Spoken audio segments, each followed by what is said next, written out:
Hello, welcome to our channel Learn to Score. In this video, we are going to cover part B of class 10th mathematics model paper for year 2021 Telangana State Board exam. I hope you will like the video. Please subscribe to our channel for regular updates. Thank you. Part B is multiple choice question paper. You are given 20 questions and you have to answer all 20 questions, each question carrying 1 mark. It means maximum marks you can score out of part B is 20 marks and the time you have is 30 minutes, right? The answers have to be written in the question paper only. Please note this point. You have to answer the questions in the question paper itself and attach these pages with the answer booklet given to you while submitting the paper, right? Let us solve the problems now. Problem number 1. One of the following is an irrational number. Root 8 can be written as 2 root 2. We know that root 2 is an irrational number. That's why 2 root 2 is also an irrational number, right? So answer is choice C. Let's go to the next question. Question number 2. The product of zeros of cubic polynomial 2x cube minus 5x square minus 14x plus 8 is what? We are given 4 choices. We have to find the right one. The product of zeros for cubic polynomial is given here. Negative of constant divided by quotient of x cube. The constant is 8 and quotient of x cube is 2, right? So the product of zeros is minus 8 by 2, that is minus 4. It means answer is choice A. Let's go to the next question, that is question number 3. A pair of linear equations which satisfies dependent system. Please note this. 4 choices are given. Every choice has got a pair of linear equations in 2 variables.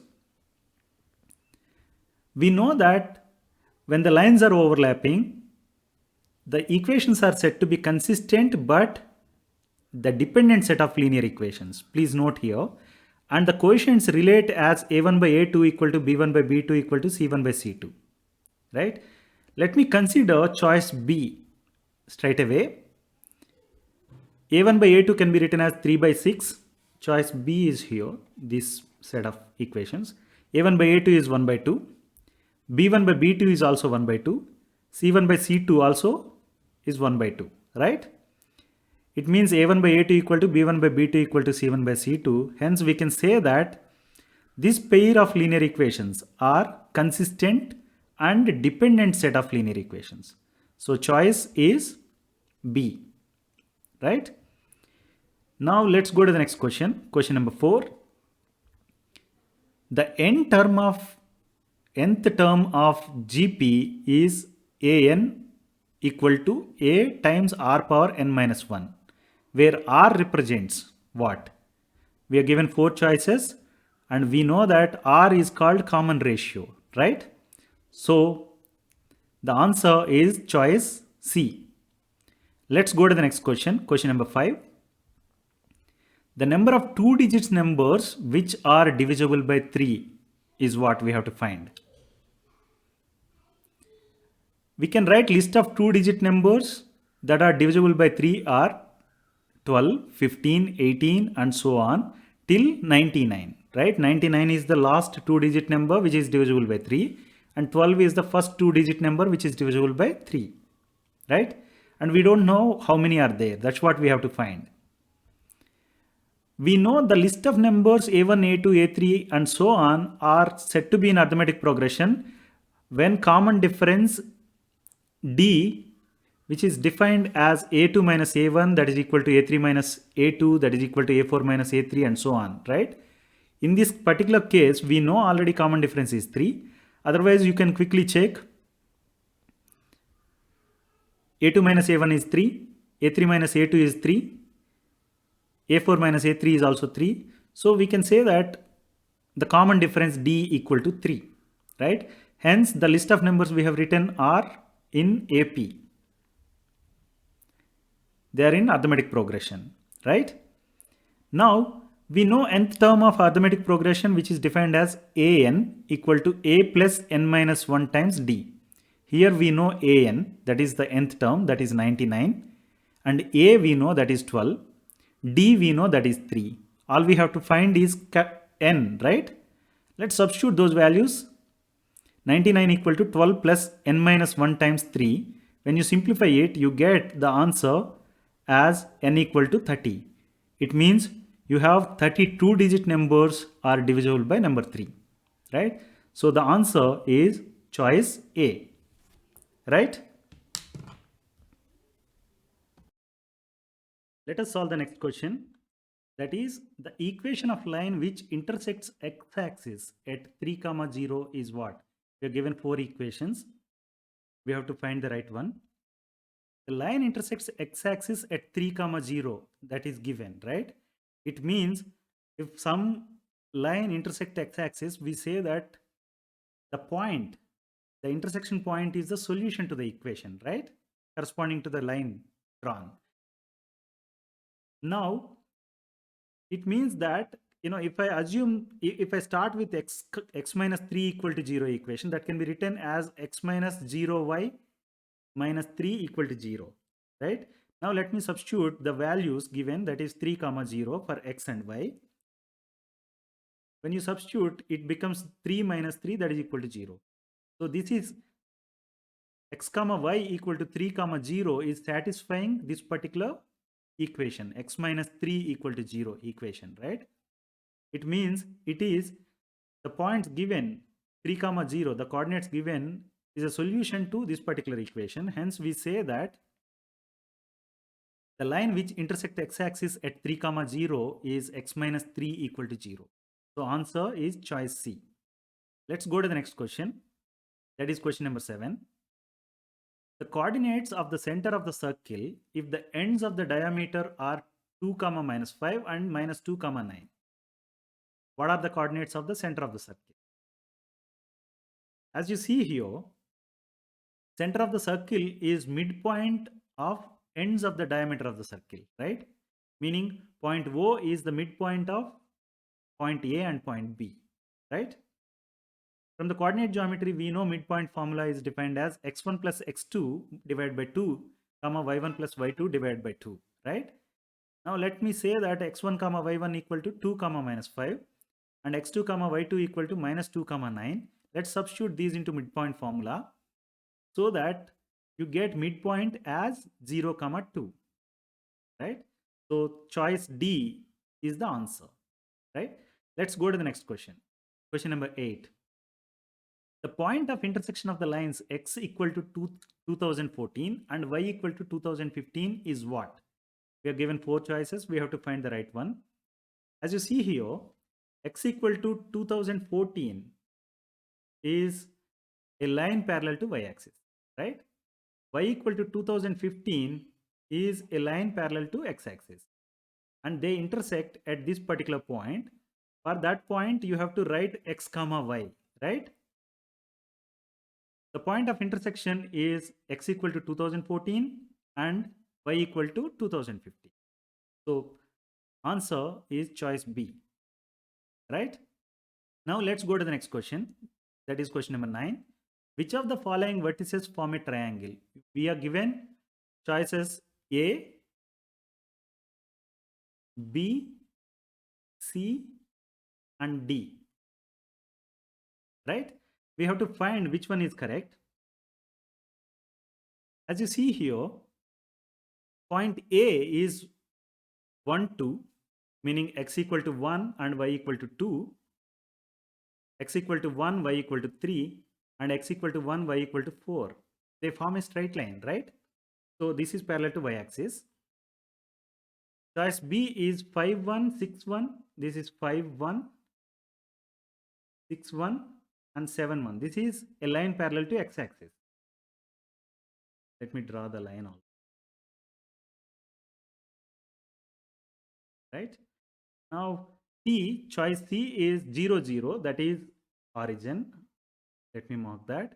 And minus 1 comma 0. Let me mark that. And 2 comma 0. Right? This is on x-axis itself. sorry, I said parallel to x-axis. Actually, this is x-axis itself. The choice D given is 1, 2, meaning x equal to 1 and y equal to 2. This is the point.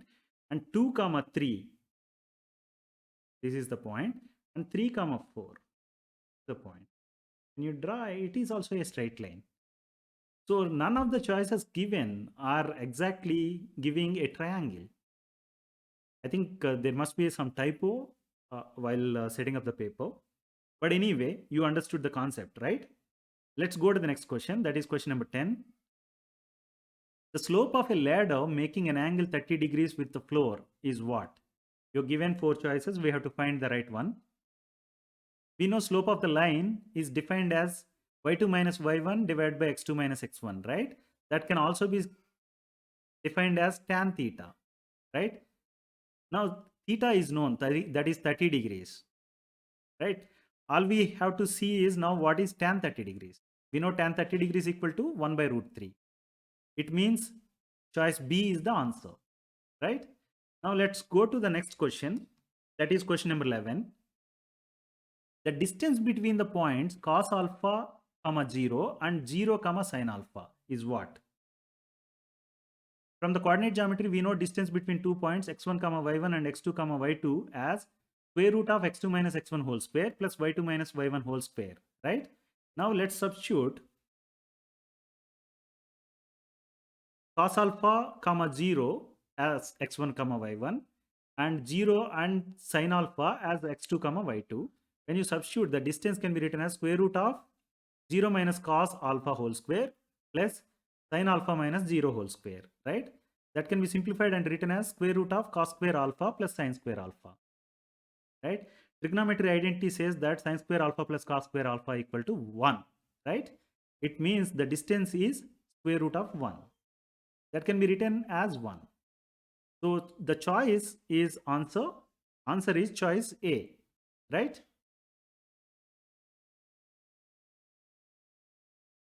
Let us solve the next question. That is question number 12. The average mark of 30 students is 42. Among them, 2 got 0 marks. Then average mark of the remaining students is what? So average mark of 30 students is given, that is equal to 42. It means the total marks of the class is 42 times 30, that is equal to 1260, right? And it is said that 2 students got 0 marks. It means the remaining students are 28 people, right? So the total marks obtained by 28 people is 1260. So average mark of remaining student is going to be 1260 divided by 28, that is equal to 45. So choice C is the answer, right? Now let's go to the next question. Question number 13. The probability of getting kind or green card from play cards is what? It is asked. It must be a typo, king or queen. That's what I read it as. So let me rewrite the problem statement. Probability of getting a king or queen card from the play cards. As you see here, you have total 52 cards. If you count, you have 4 kings and 4 queens, right? So total kings and queens you can pick are 8 cards. So if I say that event E is getting a king or queen, we know probability of event E is defined as number of outcomes favorable to event E divided by number of all possible outcomes, right? Favorable outcomes is going to be 8 because it is 4 plus 4. And all possible outcomes is 52. So probability is going to be 8 divided by 52, that is 2 by 13. It is not there actually in any of the answers. Any of the choices given, it's not there. There must be typo with this particular question. But however, you understand how to solve this problem, right? Now let's go to the next question. That is question number 14. Which of the following is incorrect? 4 statements are given. The ratio of surface areas of cylinder and cone, read it as cone, is 1:1. Choice B is the ratio SA or surface area of sphere and hemisphere is 2:1. Third choice is the ratio of total surface area of sphere and hemisphere is 2:1. And the last option is the ratio of volumes of cylinder and cone is 3:1. Let's take a look at the formulas. For the first one, the ratio of surface areas of cylinder and cone.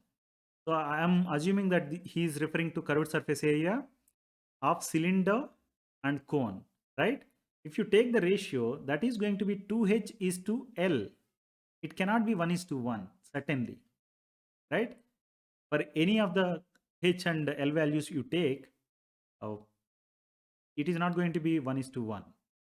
For if I assume that radius of the cone and base radius of the cone and radius of the cylinder, if both are same, then you will never get this 2h is to L as 1:1. Let's go to the second one, ratio of surface areas of sphere and hemisphere.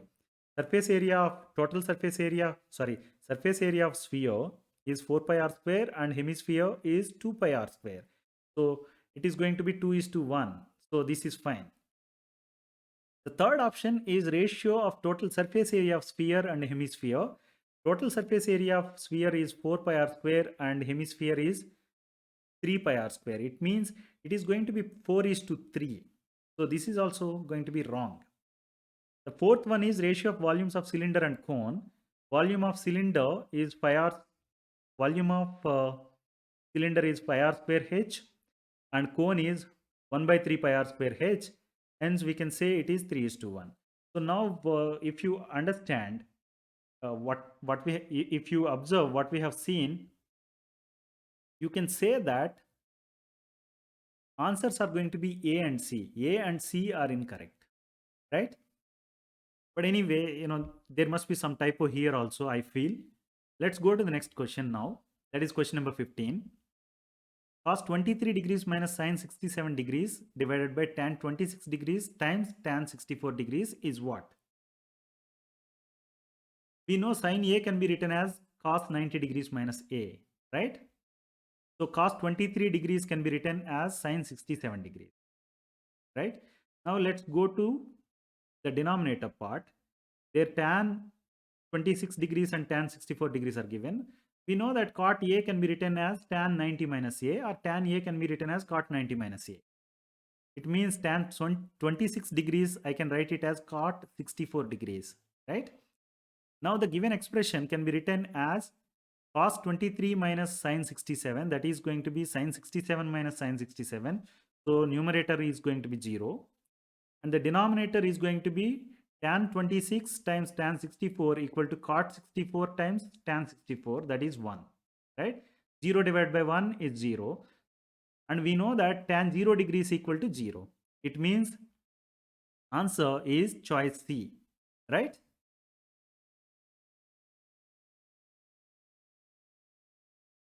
Let's go to the next question, that is question number 16. Among the numbers 1, 2, 3, 4 and so on up to 15, the probability of choosing a number which is a multiple of 4.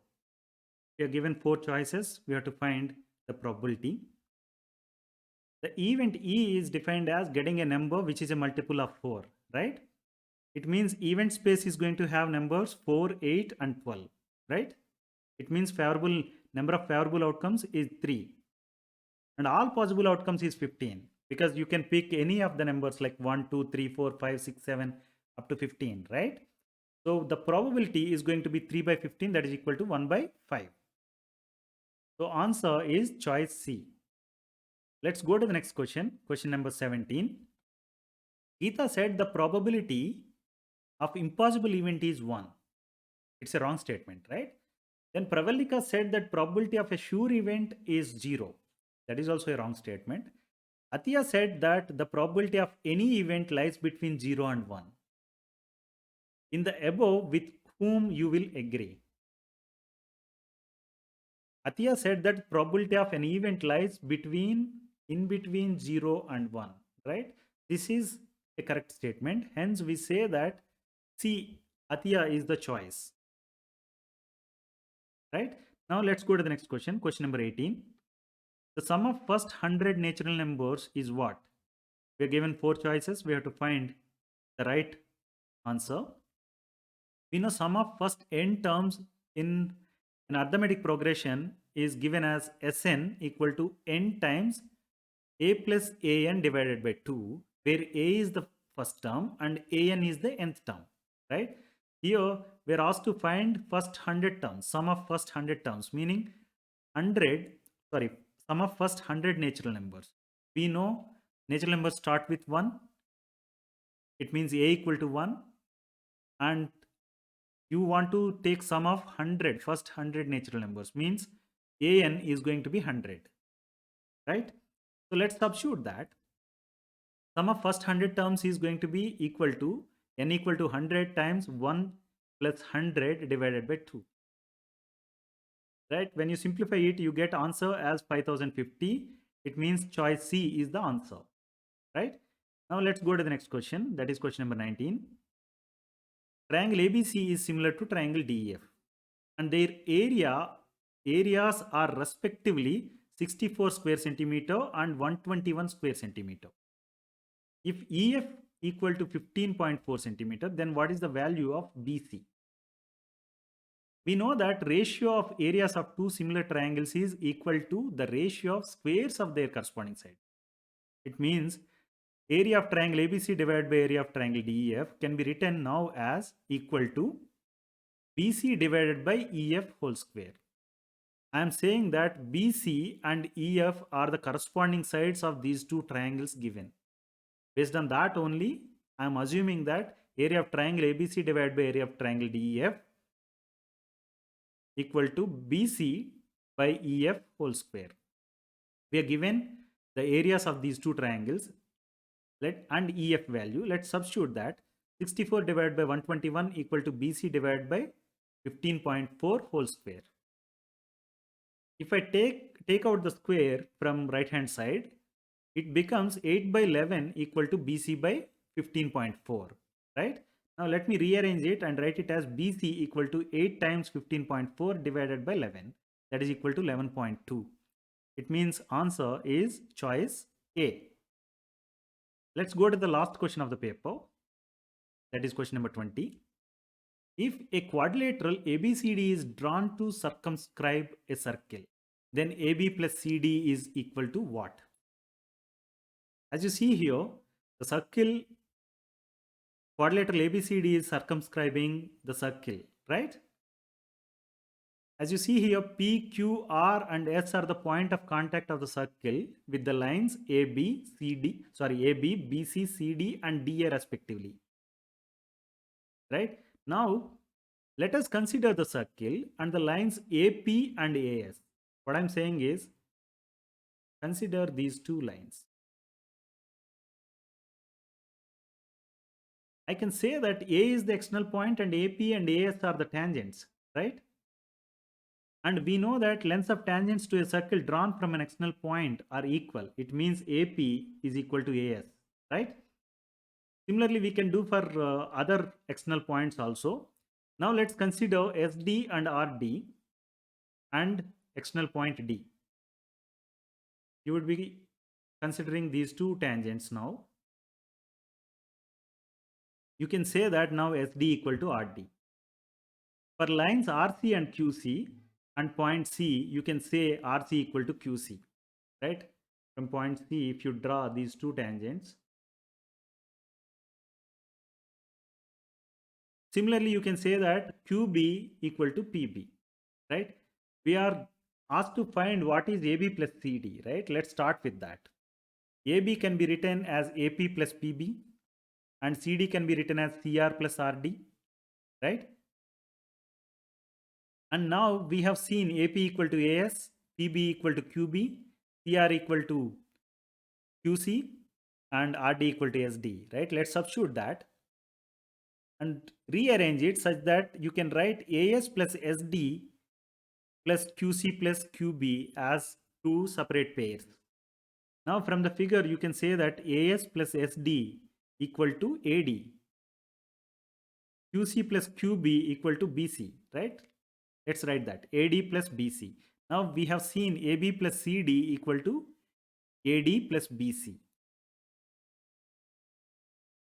So answer is choice B, right?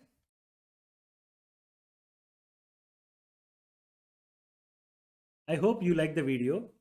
Please like, share and subscribe to our channel Learn to Score. Thank you.